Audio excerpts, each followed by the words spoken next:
Bueno, en primer lugar, saludarle a usted, licenciada, a ustedes, compañeros que estén viendo este video.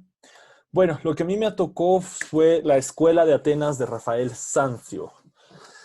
Bueno, la Escuela de Atenas es una pintura, o como se podría decir, un fresco de Rafael Sanzio, realizado entre 1510 y 1511. Está ubicado en la Estancia del Sello, o como sería en italiano, Stanza de la Signatura, una habitación destinada a ser biblioteca papal en el Palacio Apostólico del Vaticano. Forma parte de las estancias del Vaticano, un conjunto de 4 habitaciones del palacio, cuya decoración fue encargada por el Papa Julio II a varios artistas, aunque finalmente estos fueron reemplazados por Rafael. Por eso, hoy en día, estas estancias se conocen también como estancias de Rafael. La Escuela de Atenas representa el valor del pensamiento científico y la verdad natural, cuyo desarrollo es atribuido a la antigüedad clásica. La obra encarna todo el programa cultural del Renacimiento, pues vemos la presencia de los grandes pensadores y científicos del mundo clásico e incluso del mismo Renacimiento. Bueno, aquí van algunas características del cuadro y de la pintura. ¿Ya? La Escuela de Atenas es una pintura que tiene una base de 7,7 metros de ancho y alcanza una altura máxima de 5 metros en el extremo del arco, construida a partir de la perspectiva lineal o en punto de fuga. La escena se enmarca en un espacio arquitectónico severo. Bueno, en este caso, Rafael aprovechó de la arquitectura pintada para crear una mayor sensación de profundidad, tal como había aprendido de Perugino. No buscó referencias constructivas en el mundo griego, sino en el romano. Particularmente es la obra de Bramante. Este arquitecto había estado a cargo del proyecto para la renovación de la Basílica de San Pedro, de estética paleocristiana, ¿no? Bueno, la descripción de la escena. La escena se puede describir de esta forma. Las líneas, para comenzar, representan la perspectiva lineal o en punto de fuga. Como escenario, podemos apreciar a Rafael, que representa 3 bóvedas de cañón sucesivas, formadas por arcos de medio punto, cuyos fondos abiertos y separaciones sugeridas crean mayor sensación de profundidad. A los lados de tales bóvedas vemos una galería de columnas y estatuas, referencias alegóricas a la cultura greco-latina. También podemos apreciar 2 figuras escultóricas, flanquean la escena y la dominan a la mitad superior. Se trata de Apolo, símbolo del orden, la armonía y la razón, y Atenea, símbolo de la sabiduría, las artes, la estrategia y la estrategia bélica, ¿no? Bueno, sobre este escenario vemos la representación de diversos personajes históricos del ámbito de la filosofía, la matemática, la ciencia, las artes y la política. Ellos conviven a la presencia extemporánea de algunas figuras de la época renacentista, incluido en propio Rafael, ¿no? Los personajes más importantes son las 2 figuras del centro de la composición, que fácilmente podemos ubicar por el cielo claro y diáfano que se abre detrás de sus cabezas. Se trata de los filósofos Platón y Aristóteles, protagonistas indiscutibles de la escena. Bueno, aquí les voy a presentar cuáles son los personajes de la escena y qué es lo que representan. En la escena podemos encontrar a Platón.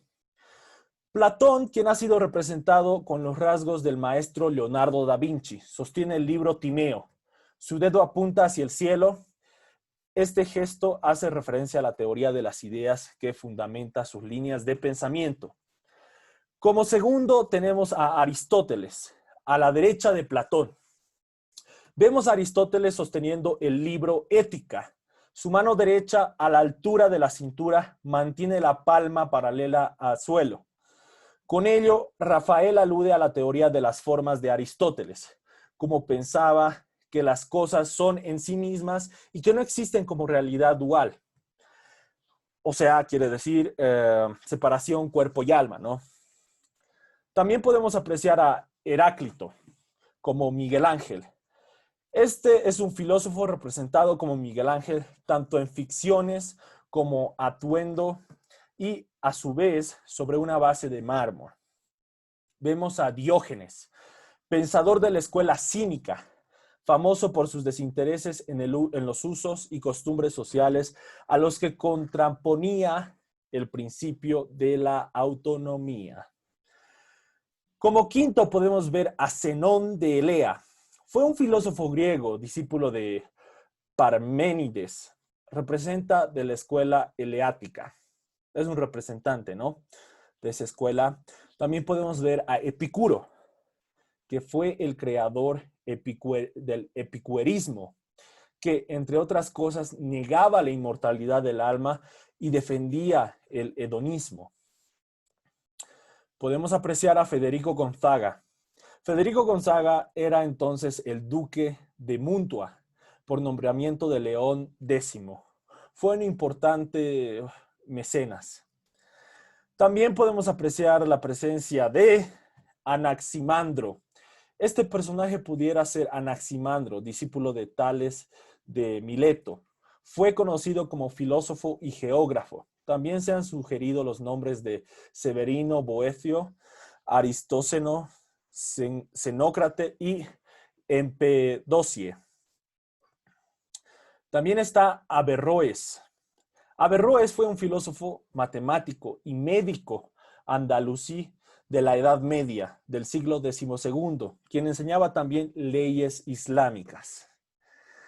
Podemos apreciar también a Pitágoras, filósofo y matemático griego, además de un libro. Frente a él vemos una pizarra, muestra del triángulo numérico, tetráctides, símbolo de la unidad del universo, y vemos también el símbolo de la teoría de la armonía musical. También podemos ver a Telange, discípulo de Pitágoras, encargado de sostener la pizarra para él. Por otro lado está Hipatía de Alejandría, filósofa y profesora neoplatónica, conocida por sus atribuciones en matemática, astronomía, álgebra y geometría. Podemos ver a Parménides, filósofo, precursor del idealismo platónico y fundador de la escuela de Eleática. También está Alejandro Magno, rey de Macedonia, quien venció a los persas y extendió su imperio a Grecia, Egipto, hasta la India.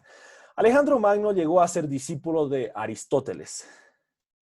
Está Genofonte de Antítenes, perdón por la pronunciación. Genofonte fue un historiador, filósofo y militar. Una de sus obras más importantes es Helénicas, sobre la guerra de Peloponeso. También pudiera tratarse de Antístenes, fundador de la escuela cínica de la antigua Grecia. Podemos ver también a Alcibíades. Algunos investigadores proponen que esta figura podría tratarse de un personaje del banquete de Platón llamado Alcibíades, debido a que se encuentran dialogando con Sócrates. Podemos apreciar al mismo Sócrates, que es considerado el padre del pensamiento filosófico, griego e impulsor de la dialéctica. Fue el maestro de Platón. Por otro lado vemos a Plotino, filósofo neoplatónico cuya teoría sobre la Trinidad y uno de los que ha sido fuente de inspiración para la filosofía cristiana. Se cree que el modelo de referencia es el Papa Julio II. También está Homero. Homero es el autor a quien se le atribuye la composición de la Ilíada y de la Odisea, obras literarias fundamentales de la cultura griega. También está Euclides o Arquímedes como Bramante. No se sabe a ciencia cierta a quién representa esta figura, pero a juzgar por el uso del compás puede tratarse de Euclides o de Arquímedes. El rostro es el de Leonardo Bramante, arquitecto del Renacimiento. También está Ptolomeo, astrónomo, geógrafo, matemático y químico de la transición en el siglo I y en el siglo II. De origen griego-egipcio, el personaje sostiene un globo terráqueo. Apeles, como Rafael Sanzio, Apeles está representado como Rafael Sanzio. A todas luces, esta figura es un autorretrato de Rafael Sanzio, pero está encarnada al personaje de Apeles, pintor de la Edad Antigua. Normalmente esto ocurre en la pintura. El autor mira directamente al público, rompiendo la ficción. Por otro lado está Protógenes, como el Sodoma. Protógenes es un pintor de la Edad Antigua, rival de Apeles, Rafael. Rafael lo retrata como el Sodoma, sobrenombre de Giovanni Antonio Bassi, un pintor contemporáneo a quien encargó a Rafael la estancia del celo. Luego está Zoroastro o Estrabón. El personaje porta un globo celeste. La tesis más difunta sostiene que trata de Zoroastro, un profeta fundador de las primeras religiones monoteístas, conocido como mazdeísmo. Otros investigadores sugieren que se trata de Estrabón, un geógrafo e historiador griego. Bueno, en sí todos estos personajes evocan de manera idílica lo que fue la Academia de Atenas, en la que Rafael encontró inspiración conceptual. La Academia de Atenas fue una de las escuelas fundadas por el propio Platón hacia el siglo IV a.C. para las enseñanzas de la filosofía, la matemática, la astronomía, la medicina y la retórica. Esta academia, donde personalidades como Aristóteles recibieron su formación, fue una de las más importantes para el mundo antiguo, que su existencia se prolongó hasta el siglo V después de Cristo, casi 9 siglos. Su funcionamiento no fue continuo por diversas causas, pero ciertamente mantuvo su vigencia en el pensamiento. Bueno, y por último, ¿cuál es el significado en general del fresco de Atenas? El significado del fresco de Rafael puede sintetizarse en la celebración de la filosofía, madre de todas las ciencias, así como en la celebración del pensamiento científico y el reconocimiento a los aportes de los pensadores, como por ejemplo los filósofos, matemáticos, geómatras, etcétera, de la antigüedad. Acorde con ese espíritu renovador, Rafael quiso crear una idílica académica que es, a su vez, el recuerdo de la grandeza de la Academia de Atenas, fundada por Platón. El investigador Giulio Carlo Argan comenta que en esta obra representa la sabiduría antigua. Por eso, el pintor descarta la representación de la naturaleza y se enfoca en las personalidades y la arquitectura.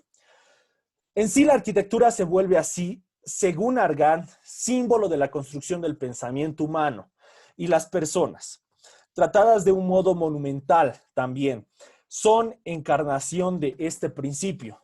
Así, Argan agrega que este pretende ser un edificio renacido del mismo modo que la sabiduría de los pensadores de la antigüedad se ha visto renacida a través del pensamiento y de la doctrina cristiana.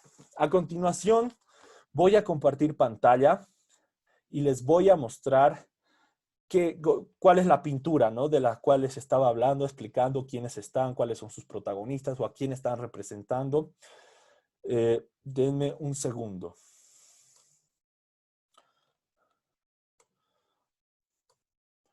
Ok, aquí está. Bueno, como ustedes verán, esta es la obra. Esta es la Escuela de Atenas de Rafael. Podemos apreciar esta, digamos. Ahí está lo que les estaba explicando. Aquí se ve un poco más claro. Básicamente es una obra de arte que actualmente obviamente se encuentra en el Museo del Vaticano, por cierto. No sé si les mencioné. Ahí está.